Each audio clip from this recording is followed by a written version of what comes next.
মাজত মাত্ৰ দুটা দিন আছে আৰু সমগ্ৰ অসমবাসী অধীৰ আগ্ৰহেৰে অপেক্ষা কৰি থকা সেই বিশেষ ক্ষণটো আহি পাবহি জুবিনদাৰ বহু চৰ্চিত ৰৈ ৰৈ বিনালে ছবিখনে 31 তাৰিখে মুক্তি লাভ কৰিব আৰু আজি 28 তাৰিখ আৰু ছবিখনে মুক্তিৰ পূৰ্বে ইতিমধ্যে অভিলেখ সৃষ্টি কৰা পৰিলক্ষিত হৈছে ইতিমধ্যে প্ৰায় এসপ্তাহলৈ প্ৰতিটো ছবিগৃহৰ টিকট অগ্ৰিম বুকিং লাভ কৰা পৰিলক্ষিত হৈছে ইউএফঅ'ৰ উত্তৰ পূব মণ্ডলৰ মহাপ্ৰবন্ধক যেহেতু আমাৰ লগত আছে সৌৰভ দত্ত মই আপোনাৰ ওচৰলৈ আহিছোঁ বহু অপেক্ষাৰে সমগ্ৰ ৰাজ্যবাসী ৰৈ আছে ৰৈ ৰৈ বিনালে ছবিখনৰ কাৰণে হয় এতিয়ালৈকে আমি যিটো ৰেছপন্স দেখিছোঁ অডিয়েন্সৰ অত্যন্ত ভাল লগা ৰেছপন্স এইটো মানে প্ৰথম যিদিনাখনি বুক মাই শ্ব'ত টিকেট খুলি দিয়া হৈছিলে প্ৰায় এঘণ্টা দুঘণ্টাৰ ভিতৰতে গোটেই টিকেট শেষ হৈ গৈছিলে মানে এটলিষ্ট দুদিনৰ কাৰণে এইটো শেষ হৈ গ'ল তাৰ পৰৱৰ্তী পৰ্যায়ত আজি এতিয়ালৈকে খবৰ পোৱা মতে এসপ্তাহমানলৈকে টিকেট পাবলৈ ক'তো নাই গোটেই অসমত আৰু ইনফেক্ট অসমতে নহয় অসমৰ বাহিৰতো উত্তৰ পূবৰ বাহিৰত মানে ৰেষ্ট অফ ইণ্ডিয়াত যিমান হল বুকিং হৈছে তো তাতো বহু জেগাত ইতিমধ্যে টিকেট শেষ হৈছে মানে বেংগলোৰ মুম্বাই এইবোৰ জেগাতো টিকেট ইতিমধ্যে শেষ হৈছে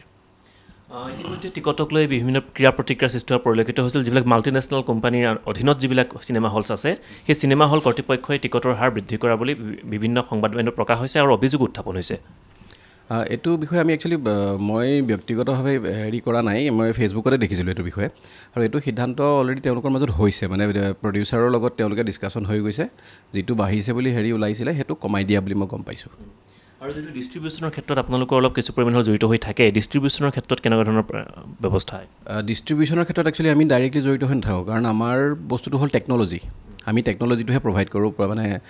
চিনেমাখন কেনেকৈ চলিব কি চলিব প্ৰডিউচাৰে আমাক কি ফৰ্মেটত দিছে আমি প্ৰচেছিং কৰিছোঁ ছেটেলাইটত আপলোড কৰিছোঁ হলত ডাউনলোড দিছোঁ তো সেই গোটেই প্ৰক্ৰিয়াটোৰ লগতহে আমি জড়িত ডিষ্ট্ৰিবিউশ্যনত বেলেগে ডিষ্ট্ৰিবিউটৰ আছে তেওঁলোকে প্ৰডিউচাৰৰ লগত এটা নিজৰ টাৰ্মছ ঠিক কৰি লয় সেইমতে হলৰ লগত কথা পাতি তেওঁলোকে চিনেমাখন ডিষ্ট্ৰিবিউট কৰে যিটো প্ৰসংগ উত্থাপন হৈছে ডিষ্ট্ৰিবিউশ্যনৰ ক্ষেত্ৰত বিশেষকৈ যাতে হিন্দী চিনেমাৰ লেখীয়াকৈ যিটো কম ৰেটত ডিষ্ট্ৰিবিউশ্যন কৰা হয় অসমীয়া চিনেমাখন বিশেষকৈ ৰৈ ৰৈ বিনালে চিনেমাখনো যাতে সুলভ মূল্যত ডিষ্ট্ৰিবিউট কৰা হয় তাৰ কাৰণে যোৱাকালি চিনেমা হল মালিক সন্থাই এটা আহ্বান জনাইছিলে অসমীয়া চিনেমা বা হিন্দী চিনেমাক লৈ তেনেকুৱা ৰেটৰ কিবা ডিফাৰেঞ্চ থাকে বুলি মই নাভাবোঁ মানে কিবা পাৰ্চেণ্টেজৰ ডিফাৰেঞ্চ থাকে বুলি মই নাভাবোঁ কাৰণ হিন্দী চিনেমাত যিটো হৈ আছে অসমীয়া চিনেমাটো একেধৰণেই হৈ আছে এতিয়া অসমীয়া চিনেমাত ইনফেক্ট যিটো হল আৰু মানে চিনেমা হল আৰু প্ৰডিউচাৰৰ মাজত শ্বেয়াৰিং সেইটো ইনফেক্ট বেছিহে হয় সেইটো প্ৰায় 50-50 শ্বেয়াৰিং হয় আৰু হিন্দী চিনেমাত কিন্তু অথচ বেছিহে থাকে কাৰণ হিন্দী চিনেমাৰ শ্বেয়াৰিংটো অলপ বেছি হয় কাৰণ তাত প্ৰডিউচাৰে অলপ মেজৰিটি শ্বেয়াৰ এটা লৈ যায় তো সেইটোক লৈ পেলাই তেনেকুৱা বিশেষ এনেকুৱা কিবা হেৰি হৈছে বুলি মই নাভাবোঁ তাৰমানে স্ক্ৰীনৰ কথা যদি সোধা যায় বিশেষকৈ গুৱাহাটী মহানগৰত কিমানখন স্ক্ৰীনত একেলগে প্ৰদৰ্শিত হ'ব গুৱাহাটী মহানগৰত এতিয়ালৈকে প্ৰায় 33খন স্ক্ৰীনত বুকিং হৈছে বুলি আমি গম পাইছোঁ আৰু 5খন স্ক্ৰীন আহি আছে হয়তো 31 তাৰিখৰ আগে আগে সেই 5খন স্ক্ৰীন ৰেডি হৈ যাব উত্তৰ পূৰ্বাঞ্চলৰ ভিত্তিত দেখা যায় উত্তৰ পূৰ্বাঞ্চলৰ ভিত্তিত এতিয়ালৈকে প্ৰায় 80খনমান স্ক্ৰীন হৈ গৈছে আৰু অল আছাম এতিয়া প্ৰায় 10খনমান স্ক্ৰীনৰ কাম চলি আছে তো হয়তো 31 তাৰিখৰ আগত ৰেডি হ'লে সেই 10খন এডিশ্যনেল আহি যাব তেনেকুৱা ধৰণৰ সময় নিৰ্ধাৰণৰ কথা তেনেকুৱা আহি পৰিছে নেকি সময় নিৰ্ধাৰণ তেনেকুৱা কোনো কথা নাই এতিয়া আমি দেখিছোঁ যে ৰাতিপুৱা 6 বজাৰ পৰা শ্ব' আৰম্ভ হৈছে ক'ৰবাত 5 বজাতো হ'ব বুলি শুনিছোঁ কিন্তু এতিয়ালৈকে কনফাৰ্মেশ্যন আমি পোৱা নাই সেইটো বিষয়ে কাৰণ সেইটো ডিষ্ট্ৰিবিউটৰে ফাইনেলি একেবাৰে শেষ মুহূৰ্তত দিয়ে সেইটো কনফাৰ্মেশ্যন তো আপোনাৰ যিটো সময় এতিয়ালৈকে আমি জনাত 6 বজাৰ পৰাই আৰম্ভ হ'ব 5টাৰ পৰা 6টা শ্ব' দৈনিক চলিব প্ৰতিখন স্ক্ৰীণত কিমান দিনলৈকে চলাৰ সম্ভাৱনা আছে ছবিখন এই প্ৰেডিকশ্যনটো কৰিবলৈ বৰ্তমান সময়ত খুব কঠিন কাৰণ এতিয়া গোটেই বস্তুটো আৱেগিক এটা হেৰি হৈ আছে তো সেইটোৰ ওপৰত বেছ কৰি চাব গ'লে আমি প্ৰিভিয়াছ যিকেইখন অসমীয়া চিনেমা আছিলে সেইখনত দেখিছিলোঁ যে 2-3 মাহলৈকে চিনেমা চলিছিলে তো এইখন চিনেমাৰ ক্ষেত্ৰত আমি 3-4 মাহটোতো আৰামত চলিব বুলি ভাবিছোঁৱেই হয়তো শেষৰ পৰ্যায়লৈ গুৱাহাটীত অকণমান কমি যাব পাৰে নাম্বাৰ অফ শ্ব'জটো কিন্তু যিবোৰ জেগাত 1 বা 2খন স্ক্ৰীণ আছে সেইবোৰ জেগাত হয়তো এবছৰো চলি থাকিব পাৰে চিনেমাখন বিশেষকৈ গ্ৰামাঞ্চলৰ এলেকাবিলাক গ্ৰামাঞ্চলৰ এলেকাত য'ত চিনেমা হল আছে 1খন স্ক্ৰীণ আছে হয়তো বা 2খন স্ক্ৰীণ আছে তো সেইবোৰ জেগাত যদি চিনেমাখন মানে যিমানখিনি মানুহ আছে সকলোৱে চাব যদি বিচাৰে তেনেহ'লেতো মই ভাবোঁ 6 মাহ এবছৰ পাৰ হৈ যাবগৈ চিনেমাখন চলি থকাত দীৰ্ঘদিন ধৰি যিহেতু চিনেমা চলচ্চিত্ৰ উদ্যোগটোৰ লগত আপুনি প্ৰত্যক্ষভাৱে জড়িত হৈ আছে এই ছবিখনে কিমান ব্যৱসায় লাভ কৰিব বুলি আপুনি আশা কৰে সেইটোৰ বিষয়ত ক'ব গ'লে আমি এতিয়ালৈকে যিকেইখন অসমীয়া চিনেমা দেখিছোঁ হায়েষ্ট বিজনেছ আমি দেখিছোঁ যে 13-14 কোটি টকালৈকে গৈছে ৰঘুপতি বিদুৰ ভাই বা ভাইমন্দাৰ ক্ষেত্ৰত তো এতিয়া এইখনৰ যিটো ইনিচিয়েল মানে অপেনিং যিটো হৈছে মানে টিকেট বুকিঙৰ যিটো আমি দেখিছোঁ তাৰমানে প্লাছ যিটো আৱেগ জড়িত হৈ আছে জুবিনদাৰ প্ৰতি মানে গোটেই সমগ্ৰ অসমৰে হওক বা বাহিৰৰ হওক মানে অসমৰ বাহিৰতো প্ৰায় 70খনমান স্ক্ৰীণত চিনেমাখন ৰিলিজ হ'ব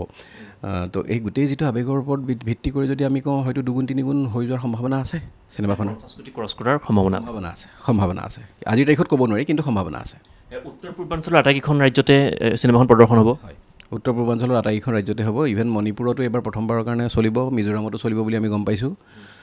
অৰুণাচলতো চলেই আগতে মেঘালয়ত চলেই তো মানে আৰু প্লাছ ত্ৰিপুৰাত ৰিলিজ হ'ব ছিকিমত ৰিলিজ হ'ব বাকী আন ৰাজ্যসমূহত কেনেধৰণৰ ৰেছপন্স খুবেই ভাল এইবাৰ মানে বহুত নতুন নতুন জেগাত চিনেমাখন স্ক্ৰিনিং হ'ব যেনেকৈ লক্ষ্ণৌ ইন্দোৰ দেহৰাদুন গেংটক দাৰ্জিলিং গোৱা কোচি তো সেইবোৰ নতুন নতুন জেগা এবাৰ ইনক্লুড হৈছে ইয়াৰ আগৰ যিমানবোৰ চিনেমা হৈছে তো ইমান মানে ভিতৰলৈ সোমাই যোৱাকৈ নাছিলে তাৰমানে ইমান এইবোৰ বেল্টত যোৱা নাছিলে এতিয়ালৈকে কিন্তু এইবাৰ এইখন চিনেমাই মানে এটা নতুন ৰাস্তা বনাই থৈ গৈছে আগন্তুক অসমীয়া চিনেমাৰ কাৰণে and this is going to be benchmark যিহেতু ইউএফৰ এটা গুৰুত্বপূৰ্ণ পদবীত আপুনি অধিষ্ঠিত হৈ আছে আৰু 31 তাৰিখে বহুকেইখন বিগ বাজেটৰ হিন্দী ছবিও মুক্তি লাভ কৰিব এই সন্দৰ্ভত আপোনাৰ ঊৰ্ধ্বতম কৰ্তৃপক্ষৰ পৰা কিবা অসমত মুকলি কৰি দিবলৈ হেঁচা আহিছে নেকি তেনেকুৱা কোনো নাই কাৰণ চিনেমা কোনটো হলত কি চিনেমা চলিব সেইটো সিদ্ধান্ত হলে লয় তো হলে যদি কয় যে আমি এখনেই চলাম তেনেহ'লে তাত কোনো হেঁচা প্ৰয়োগ কৰিব নোৱাৰে আৰু আমাৰ ফালৰ পৰা ইনফেক্ট হেঁচা নাথাকে কাৰণ আমি ডিষ্ট্ৰিবিউশ্যন নকৰোঁ হেঁচাটো থাকিব পাৰে প্ৰডিউচাৰ বা ডিষ্ট্ৰিবিউটৰৰ ফালৰ পৰা তো এতিয়া অসমত আমি যিটো ডিষ্ট্ৰিবিউশ্যনৰ যিটো অলৰেডি বুক মাই শ্ব'ত আপোনালোকে দেখিলেই শ্ব' গোটেইবোৰ ফুলেই হৈ গৈছে তেনেহ'লে তাত আৰু বেলেগ এখন হিন্দী চিনেমা বা বেলেগ চিনেমা এখন আহি সোমোৱাৰ সম্ভাৱনা নাথাকে ৰৈ বিনালৰ পাছত কোনকেইখন অসমীয়া চিনেমাৰ আপোনালোকৰ তথ্য আছে মুক্তি লাভ কৰাৰ চিনেমাটো বহুকেইখন লাইন আপ হৈ আছে এতিয়া কোনখন কেতিয়া আহিব সেই গোটেই সিদ্ধান্তটো চাগে এইখন চিনেমাৰ পাৰফৰ্মেঞ্চৰ ওপৰত ডিপেণ্ড কৰিব যেনেকৈ ৰৈ বিনালৰ পিছতে ৰিলিজ হোৱা কথা আছিলে যৌৱনা আমনি কৰে তাৰপিছত আপোনাৰ বীৰাংগনা সাধনী হোমৱৰ্ক তাৰপিছত ককাদেউতা আৰু নাতি হাতী অগ্নিবাণ তো এনেকৈ বিভিন্ন ধৰণৰ চিনেমা লাইনত আছে আটাইখন বিগ বাজেটৰ চিনেমা যিকোনো খবৰৰ বাবে যোগাযোগ কৰক 7099017330 লগতে 7099017110 নম্বৰত